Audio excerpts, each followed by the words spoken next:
বিসমিল্লাহির রহমানির রহিম। বন্ধুরা, আজ চলে আসলাম আমি আরেকটি ভিডিও নিয়ে আপনাদের মাঝে। এটা হচ্ছে গরুর মাংসের কি ভাই, রেজালা কাটতেছেন ভাই? এটা রেজালা কাটিং স্টাইল নিয়ে যে আপনারা দেখেন এটা কেজিতে কত পিস হচ্ছে? 30টা কেজিতে 30 পিসের সাইজ এই রেজালা কাটতেছে গরুর মাংসের।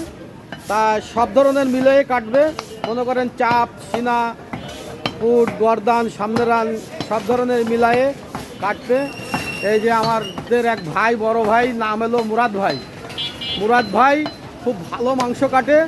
এই দেখেন এখন সিনাডারে কাটতেছে, কত সুন্দরভাবে কাটতেছে। দেখেন আপনারাও কুরবানির সময় যখন গরু কাটেন তখন এরকম সুন্দরভাবে কাটবেন।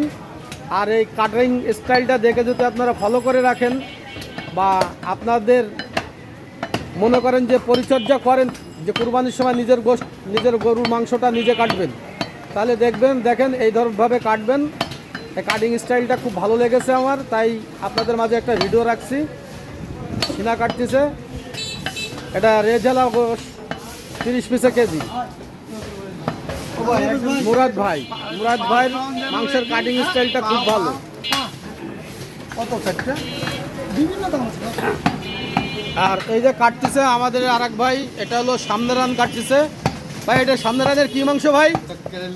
কেরেলির মাংস। মানে আমাদের মাংস ব্যবসায়ীদের ভাষায় বলে কেরেলি, আর ইংরেজিতে বলে মার্সেল, তাই তো? ইংরেজিতে বলে এটা মার্সেলের মাংস, মার্সেল বিফ, আর বাংলা ভাষায় বলে কেরেলির মাংস।